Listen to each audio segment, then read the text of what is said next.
तो आज की वीडियो में मैं आपके साथ 10 ऐसे गियर्स शेयर करने वाला हूँ जो पिछले साल में इकट्ठे हुए हैं। बिकॉज मेरा जो यूट्यूब का ये रहा है करियर, ये ऑलमोस्ट 2017 एंड से शुरू हुआ था। तो 6-7 साल हो गए हैं जब से मैं यूट्यूब पे वीडियो बना रहा हूँ।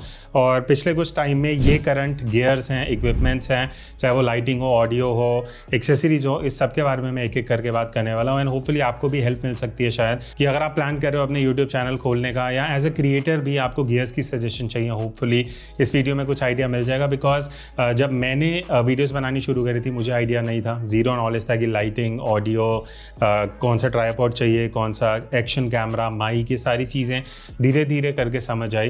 एक एक करके मैं आपके साथ शेयर करता हूँ। सबसे पहले बात करते हैं कैमरा के बारे में।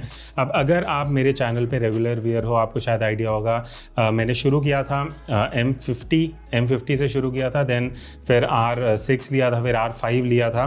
बट करंटली जो हम most of the video shoot करते हैं वो R7 में है। अब ऐसा क्यों है उसको मैं एक्सप्लेन करता हूँ। अभी जो ये वीडियो है हम R5 में शूट कर रहे हैं, क्यों? बिकॉज मुझे कैमरा आपको दिखाना था। R7 में हम पिछले जब से कैमरा लिए 1-1.5 साल से, तब से हम इसी में शूट कर रहे हैं। उसका मेजर रीज़न ये है कि R5 में या किसी भी फुल फ्रेम में अगर मैं वीडियो शूट कर रहा हूँ, अगर मैं आउटडोर शूट कर रहा हूँ जहाँ मुझे डायनामिक रेंज बढ़िया चाहिए, जहाँ मुझे ऐसा चाहिए कि हाईलाइट शैडो का काफ़ी डिफरेंस है, वहाँ हम R5 में शूट करते हैं। बट अगर आप इस तरीके से इंडोर वीडियो शूट कर रहे हो, R7 इज़ गुड इनफ। पहली चीज़, क्रॉप सेंसर बॉडी है, 1 लाख के अंडर आपका ये कैमरा आ जाता है। 4K में आप वीडियो शूट कर सकते हो, लॉग का ऑप्शन है, तो इससे हमें बेनिफिट मिलता है कि हम जो भी इंडोर शूट करते हैं सब लॉग में शूट होता है, 4K में शूट होता है। तो ऐसा कुछ कमी नहीं लगता कि कैमरा अगर इतना महंगा नहीं भी है, फुल फ्रेम नहीं भी है, तो भी वीडियो बढ़िया नहीं आ रहा। तो ऐसी कोई दिक्कत नहीं थी। तो उस हिसाब से R7 most of the situation में हम आजकल यूज़ कर रहे हैं। तो कैमरा तो ये हो गया। अब अगर मैं लेंस की बात करूँ, एक लेंस जो हम 85% टाइम यूज़ करते हैं, दैट इज़ ये 35mm f1.8 का लेंस।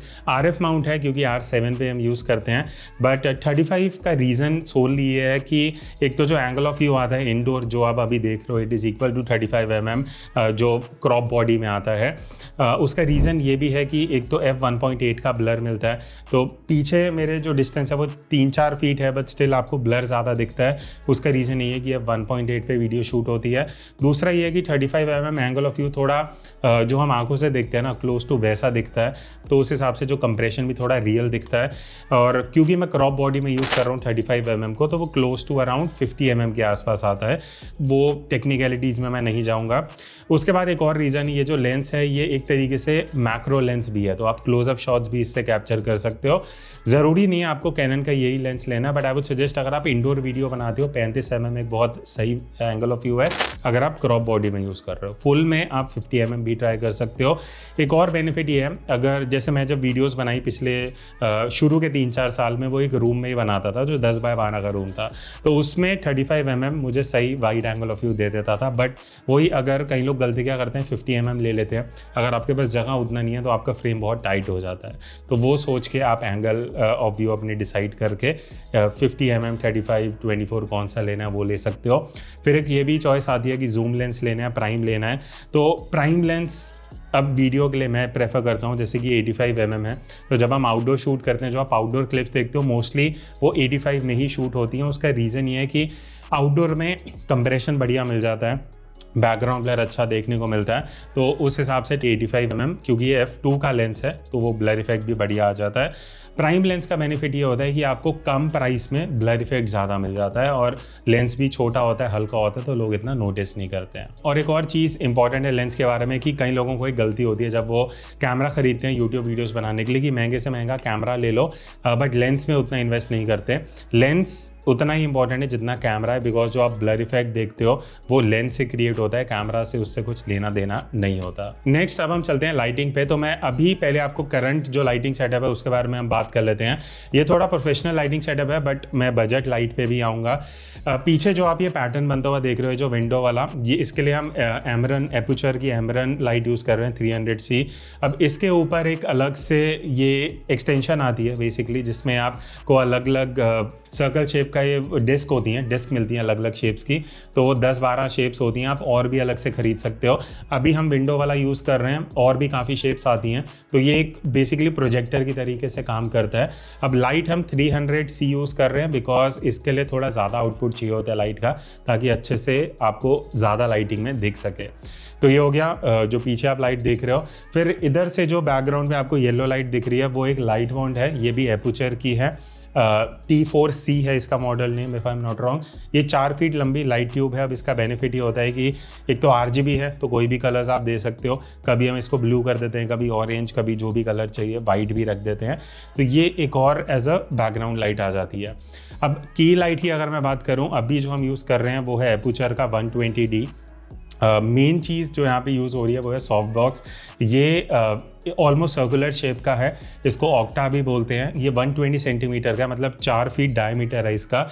ये सबसे इम्पॉर्टेंट इन्वेस्टमेंट आपकी रहेगी as a lighting equipment, because अगर मैं बजट लाइटिंग की बात करूँ, शुरू के 4 साल मैंने ये वाली लाइट यूज़ करी है, गोडॉक्स SL60W। आई थिंक 10-11 हज़ार की आपको ये लाइट मिल जाएगी, मोर देन इनफ अगर आप इंडोर वीडियोस बनाते हो इस तरीके के एनवायरनमेंट में। 60 वॉट की लाइट है। इससे ज़्यादा इंपॉर्टेंट है जो आप लाइट मॉडिफायर यूज़ करोगे। जैसे मैंने बताया, मैं 120 सेंटीमीटर वाला लाइट मॉडिफायर यूज़ कर रहा हूँ। इसका बेनिफिट ये है, जितना बड़ा आपका सॉफ्ट बॉक्स रहेगा ना, उतनी सॉफ्ट लाइट आती है। तो ये क्योंकि इतना बड़ा सॉफ्ट बॉक्स है, तो जो लाइट अभी आ रही है आपको शैडोज हार्ड नहीं दिखेंगे, तो इसका ये बेनिफिट होता है कि काफ़ी नेचुरल लुक एंड फील देता है। तो ये हो गया अबाउट लाइटिंग। अगर आप बजट लाइट देख रहे हो, सजेस्ट गोडॉक्स SL60W ले लो।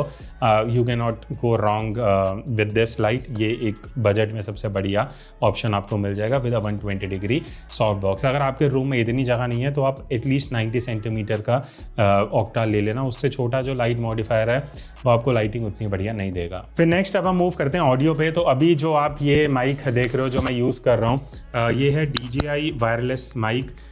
DJI माइक 2 है, but DJI mic 1 is also good enough. इतना कुछ मेजर डिफरेंस आपको नहीं दिखेगा।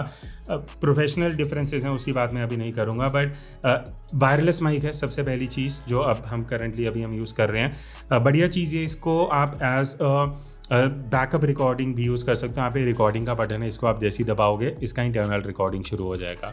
तो ये क्योंकि DJI माइक 2 है, इसमें 32 बिट लाइक फ्लोट वो है रिकॉर्डिंग है। उसका मतलब ये है कि आपकी जो ऑडियो लेवल्स हैं वो पीक नहीं होंगे। तो यहाँ पे ये है DJI माइक 2 जो करंटली अभी हम यूज़ कर रहे हैं। बट अगर आप देखोगे पिछले ऑलमोस्ट 1.5-2 महीने से हम ये वाला माइक यूज़ कर रहे हैं। ये है शूर का SM7DB।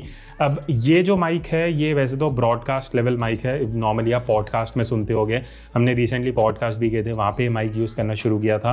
बट फिर मुझे लगा कि ऑडियो अच्छा आ रहा है, तो हमने मोबाइल कैमरा टेस्टिंग में भी ये माइक यूज़ करना शुरू कर दिया है। ये थोड़ा सा एक्सपेंसिव साइड पे है, 50-60,000 के आसपास आता है।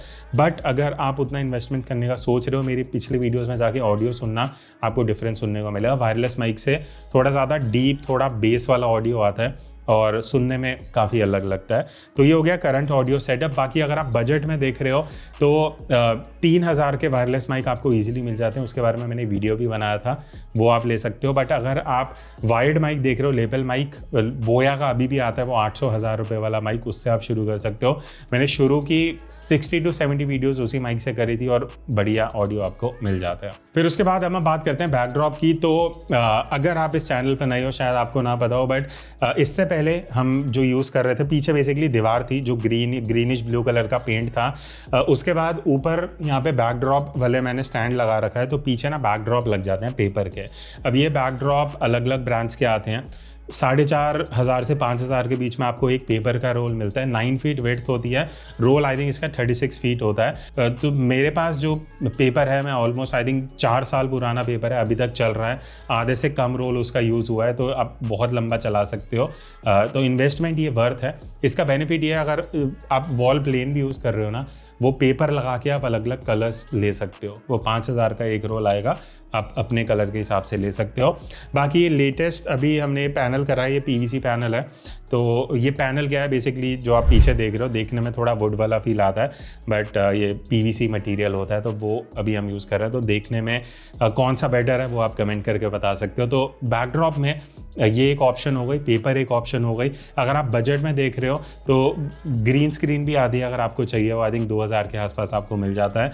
अदरवाइज़ कपड़ा आता है, वो आप स्टैंड ले लो 2000 का, उसके साथ आप अलग अलग कलर के कपड़े लगा सकते हो। बट उसमें एक दिक्कत ये होती है कि जब आप बैकग्राउंड में लाइट दोगे ना, वो कपड़े लाइट को उतना अच्छे से दिखा नहीं पाते। तो आई वुड प्रेफर कि आप थोड़ा इन्वेस्ट करके पेपर वाला बैकड्रॉप ले लोगे तो आइडियली बेटर रहेगा। फिर नेक्स्ट अब हम आते हैं एक और कैमरा पे, जो कि हो गया ड्रोन।